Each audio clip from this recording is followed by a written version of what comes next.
नमस्कार दोस्तों, जय माँ लक्ष्मी। आइए श्रवण करते हैं संतोषी माता की व्रत कथा। एक गांव में एक बुढ़िया रहती थी जिसके 7 बेटे थे। 6 बेटे कमाने वाले थे और एक बेटा निकम्मा था। बुढ़िया माँ 6 पुत्रों का जूठा 7वें पुत्र को देती। 7वां पुत्र एक दिन अपनी पत्नी से बोला, देखो मेरी माता का मुझ पर कितना प्रेम है। वह बोली, क्यों नहीं, सबका जूठा बचा हुआ तुमको खिलाती है। वह बोला, जब तक आंखों से ना देख ले मान नहीं सकता। पत्नी ने हंसकर कहा, देख लोगे तब तो मानोगे। कुछ दिन बाद एक बड़ा त्योहार आया। घर में 7 प्रकार के भोजन और चूरमा के लड्डू बने। वह पत्नी की बात को जांचने के लिए सिर दर्द का बहाना बनाकर पतला कपड़ा सिर पर ओढ़कर रसोई में जाकर सो गया और कपड़े में से सब देखता रहा। 6 भाई भोजन करने आए। उसने देखा माँ ने उनके लिए सुंदर सुंदर आसन बिछाए, 7 प्रकार की रसोई परोसी और आग्रह कर करके उन्हें भोजन कराती रही। वह देखता रहा। 6 भाई भोजन कर उठ गए। तब माँ ने उनकी 5 थालियों में से लड्डुओं के टुकड़ों को उठाया और एक लड्डू बनाया। जूठन साफ कर माँ ने उसे पुकारा, उठ बेटा उठ, तेरे भाइयों ने भोजन कर लिया, तू भी उठकर भोजन कर ले। उसने कहा, माँ मुझे भोजन नहीं करना, मैं परदेश जा रहा हूँ। माता ने कहा, कल जाना हो तो आज ही जा। वह बोला, हाँ हाँ जा रहा हूँ। यह कहकर वह घर से निकल गया। चलते समय उसे पत्नी की याद आई। वह गौशाला में कंडे थाप रही थी। वहां जाकर वह बोला, मेरे पास तो कुछ नहीं है, यह अंगूठी है, सो ले ले और अपनी कोई निशानी मुझे दे दो। वह बोली, मेरे पास क्या है, यह गोबर भरा हाथ है। यह कहकर पत्नी ने उसकी पीठ पर गोबर के हाथ की थाप मार दी। वह चल दिया। चलते चलते दूर देश में जा पहुंचा। वहां एक साहूकार की दुकान थी। वहां जाकर बोला, सेठ जी मुझे नौकरी पर रख लो। साहूकार को नौकर की सख्त जरूरत थी। साहूकार ने कहा, काम देखकर तनख्वाह मिलेगी। उसने कहा, सेठ जी जैसा आप ठीक समझे। उसे साहूकार के यहाँ नौकरी मिल गई। वह वहाँ दिन रात काम करने लगा। कुछ दिन में दुकान का लेन देन, हिसाब किताब, ग्राहकों को माल बेचना, सारा काम करने लगा। साहूकार के 7-8 नौकर थे। वे सब चक्कर खाने लगे, लेकिन उसने अपनी लगन, परिश्रम और ईमानदारी से सभी को पीछे छोड़ दिया।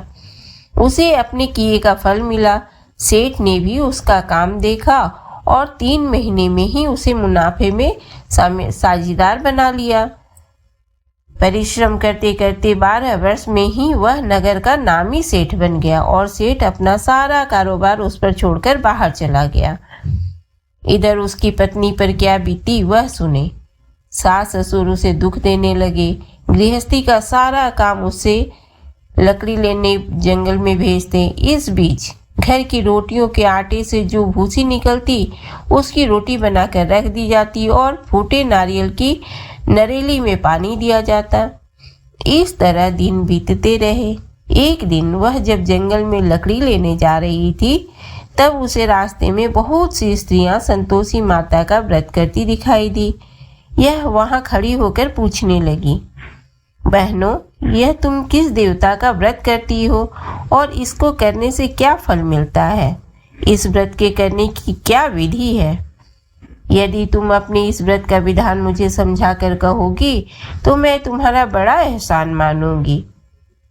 उनमें से एक स्त्री बोली, सुनो, यह संतोषी माता का व्रत है। इसको करने से निर्धनता, दरिद्रता का नाश होता है, लक्ष्मी आती है, मन की चिंताएं दूर होती हैं, मन को प्रसन्नता और शांति मिलती है, निपुति को पुत्र मिलता है, प्रीतम बाहर गया हो तो वह शीघ्र लौट आता है, कुंवारी कन्या को मन पसंद वर मिलता है, चलता मुकदमा खत्म हो जाता है, कलह क्लेश की निवृत्ति हो, मुख शांति होती है, घर में धन जमा हो, धन जायदाद का लाभ होता है, तथा और भी मन में जो कुछ कामना हो सब संतोषी माता की कृपा से पूरी हो जाती है, इसमें संदेह नहीं। वह पूछने लगी, यह व्रत कैसे किया जाता है, यह भी बताओ तो बड़ी कृपा होगी।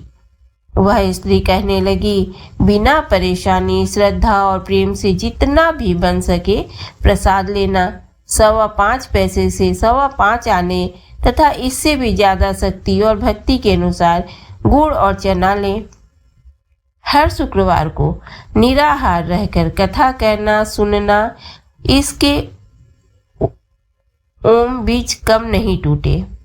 लगातार नियम का पालन करना। सुनने वाला कोई ना मिले तो घी का दीपक जलाकर उसके आगे जल के पात्र को रख कथा कहना, परंतु नियम ना टूटे।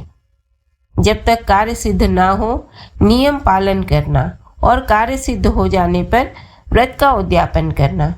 3 मास में माता पूरा फल प्रदान करती है। यदि किसी के ग्रह खोटे हैं तो भी माता 1 वर्ष में अवश्य उनको अनुकूल करती हैं।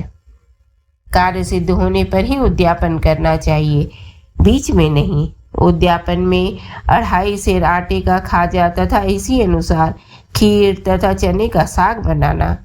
8 बच्चों को भोजन कराना, जहाँ तक मिले। देवर, जेठ, भाई, बंधु, कुटुंब के लड़के लेना, ना मिले तो रिश्तेदारों और पड़ोसियों के लड़के को बुलाना, उन्हें भोजन कराना। यथाशक्ति दक्षिणा दे, माता का नियम पूरा करना। ध्यान रखना उस दिन घर में कोई खटाई ना खाए। यह सुन वह वहां से चल दी। रास्ते में लकड़ी के बोझ को बेच दिया और उन पैसों से गुड़ चना ले माता के व्रत की तैयारी कर आगे चली। रास्ते में संतोषी माता के मंदिर में जा माता के चरणों में लौटने लगी।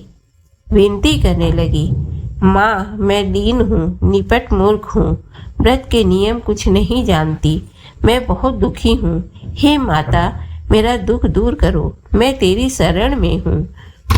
माता को दया आई। एक शुक्रवार बीता कि दूसरे शुक्रवार को ही उसके पति का पत्र आया और तीसरे शुक्रवार को उसका भेजा हुआ पैसा आ पहुंचा।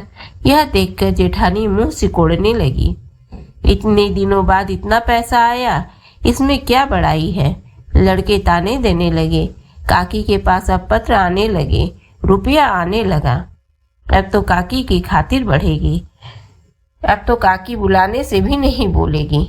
बेचारी सरलता से कहती, भैया पत्र आए, रुपया आए तो हम सबके लिए अच्छा है। ऐसा कहकर आंखों में आंसू भरकर संतोषी माता के मंदिर में जा मातेश्वरी के चरणों में गिरकर रोने लगी। माँ मैंने तुमसे पैसा नहीं मांगा, मुझे पैसे से क्या काम, मुझे तो अपने सुहाग से काम है। मैं तो अपने स्वामी के दर्शन और सेवा मांगती। तब माता ने प्रसन्न होकर कहा, जा बेटी तेरा स्वामी जल्दी ही आएगा। यह सुन खुशी से बावली हो वह घर आकर काम करने लगी। संतोषी माँ विचार करने लगी, इस भोली पुत्री से मैंने कह तो दिया कि तेरा पति शीघ्र आएगा, पर आएगा कहाँ से। वह तो इसे स्वप्न में भी याद नहीं करता। उसे इसकी याद दिलाने में तो मुझे ही जाना पड़ेगा। संतोषी माता ने उस बुढ़िया के बेटे को स्वप्न में समझाया, पुत्र तेरी घरवाली कष्ट उठा रही है। वह बोला, माँ हाँ माता यह तो मुझे भी मालूम है, परंतु क्या करूं, वहाँ कैसे जाऊं। परदेश की बात है, लेन देन का सारा हिसाब किताब है, कोई जाने का रास्ता नजर नहीं आता। आप ही कोई राह दिखाए कि वहाँ कैसे जाऊं। माँ कहने लगी, सवेरे नहा धोकर संतोषी माता का नाम ले, घी का दीपक जला, दंडवत कर और दुकान पर जा बैठना। देखते देखते तेरा लेन देन चुक जाएगा, जमा माल बिक जाएगा, सांझ होते होते धन का ढेर लग जाएगा। वह अगले दिन सुबह बहुत जल्दी उठा। उसने अपने मित्र बंधुओं परिचितों में स्वप्न में माता द्वारा कही गई बात कह सुनाई। वे सब उसकी बात सुनकर उसकी खिल्ली उड़ाने लगे। वे कहने लगे कि कहीं कभी सपने में की बात भी सच्ची होती है। एक बूढ़ा व्यक्ति बहुत समझदार था। वह बोला, देखो भाई, मेरी बात मानो। इस तरह साँच या झूठ करने के बदले देवता ने जैसा कहा है वैसा ही करना। तेरा क्या जाता है? बूढ़े की बात मानकर नहा धोकर उसने संतोषी माता को प्रणाम किया, फिर घी का दीपक जलाकर दुकान पर जा बैठा। शाम तक धन का ढेर लग गया। वह हैरान हुआ, मन में संतोषी माता का नाम ले प्रसन्न हो घर जाने के वास्ते गहना, कपड़ा व सामान खरीदने लगा। सब काम से निपट अपने घर को रवाना हुआ। उधर उसकी पत्नी जंगल में लकड़ी लेने गई। लौटते वक्त थक जाने के कारण संतोषी माता के मंदिर पर विश्राम करने बैठ गई। यह तो उसका रोज रुकने का स्थान था। धूल उड़ती देख उसने माता पूछा, हे माता, यह धूल कैसी उड़ रही है? माँ ने कहा, हे पुत्री, तेरा पति आ रहा है। अब तू ऐसा कर, लकड़ियों के 3 बोझ बना, एक नदी के किनारे रख, दूसरा मेरे मंदिर पर और तीसरा अपने सिर पर रख। तेरे पति को लकड़ी का गड्ढा देख कर मोह पैदा होगा।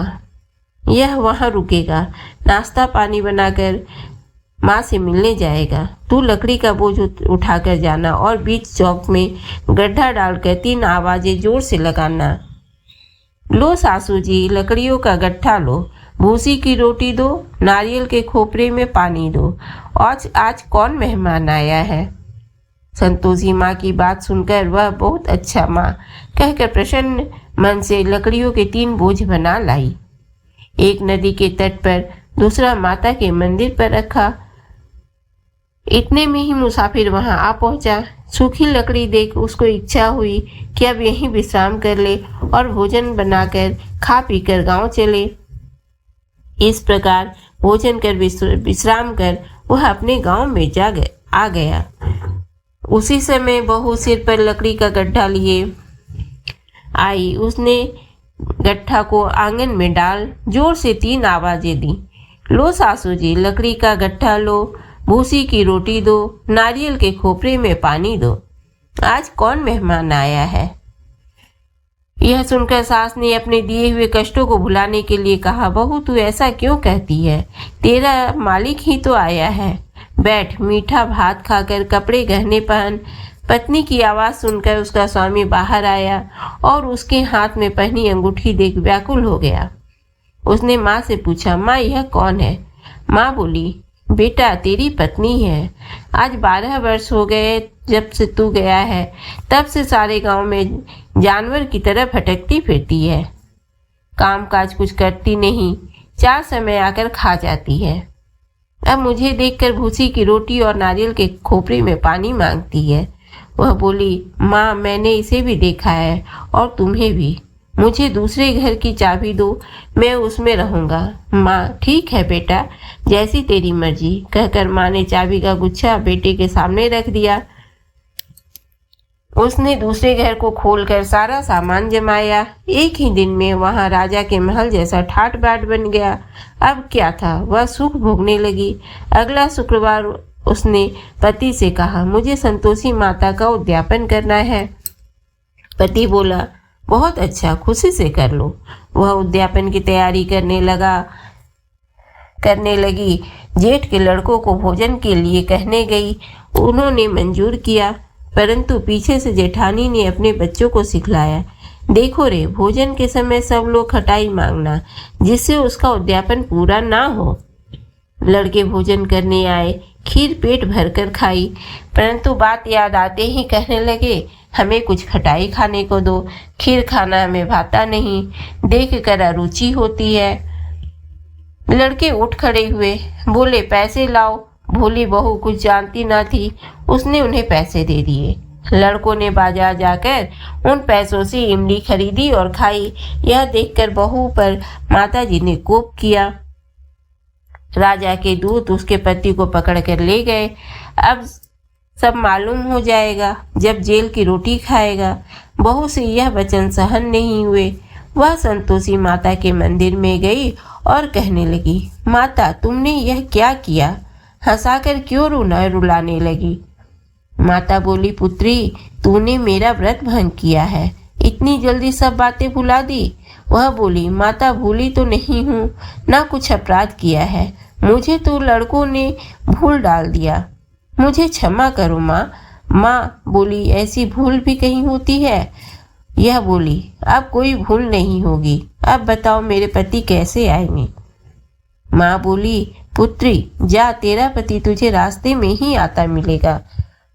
वह मंदिर से निकलकर बाहर आई तो रास्ते में उसे अपना पति आता हुआ मिला। उसने पूछा, कहाँ गए थे? वह बोला, इतना धन जो कमाया है उसका कर राजा ने मांगा था, वह भरने गया था। वह प्रसन्न होकर बोली, भला हुआ, अब घर चलो। फिर अगला शुक्रवार आया। वह बोली, मुझे माता का उद्यापन करना है। पति ने कहा, ठीक है करो। वह फिर जेठ के लड़कों से भोजन करने को कहने गई। जेठानी ने लड़कों को सिखा दिया कि तुम पहले ही खटाई मांगना।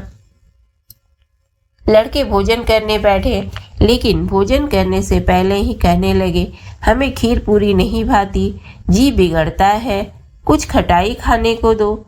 वह बोली, खटाई खाने को नहीं मिलेगी, खाना हो तो खाओ। उनके उठकर चले जाने पर उसने ब्राह्मणों के लड़कों को बुलाकर भोजन करवाया। दक्षिणा की जगह उन्हें एक एक फल दिया। इससे संतोषी माता प्रसन्न हो गई। माता की कृपा से 9 माह बाद उसको चंद्रमा के समान एक सुंदर पुत्र पैदा हुआ। पुत्र को लेकर वह प्रतिदिन संतोषी माता के मंदिर में जाने लगी। माँ ने सोचा कि यह रोज आती है, आज क्यों न मैं इसके घर चलूं, इसका आसरा देखूं तो सही। यह विचार कर माता ने भयानक रूप बनाया। गुड़ और चने से सना मुख, ऊपर से मुंह के समान ओठ, मुंड के समान ओठ, उस पर मक्खियां भिनभिना रही थी। दहलीज में पैर रखते ही उसकी सास चिल्लाई, देखो रे, कोई चुड़ैल डाकिनी चली आ रही है, लड़को इसे भगाओ, नहीं तो सबको खा जाएगी। बहू रोशनदान से देख रही थी। वही प्रसन्न हो उठी, आज मेरी माता मेरे घर आई है। यह कहकर दूध पीते बच्चे को गोद उतार दिया। इस पर उसको सास क्रोध में भरकर बोली, अरे रांड, इसे देखकर कैसी उतावली हुई है जो बच्चे को पटक दिया। इतने में माँ के प्रताप से जहाँ देखो वहाँ लड़के ही लड़के नजर आने लगे। यह बोली, माँ जी, मैं जिनका व्रत करती हूँ यह वही संतोषी माता है। इतना कह उसने झट से घर के सारे किवाड़ खोल दिए। सबने माता के चरण पकड़ लिए और विनती कर कहने लगे, हे माता, हम मूर्ख हैं, अज्ञानी हैं, तुम्हारे व्रत की विधि हम नहीं जानते, तुम्हारा व्रत भंग कर हमने बड़ा अपराध किया है। हे माता, आप हमारे अपराधों को क्षमा करो। इस प्रकार बार बार कहने पर संतोषी माता प्रसन्न हुई। इसके बाद उसकी सास कहने लगी, हे संतोषी माता, आपने बहू को जैसा फल दिया वैसा सबको देना। जो यह कथा सुने या पढ़े उसका मनोरथ पूर्ण हो। जय संतोषी माता। दोस्तों, वीडियो अगर पसंद आए तो लाइक, शेयर और कमेंट अवश्य करें। साथ ही चैनल पर नए हैं तो सब्सक्राइब करके बेल आइकन बटन को प्रेस करें ताकि हमारे आने वाली सभी वीडियो की नोटिफिकेशन आपको मिलती रहे। धन्यवाद।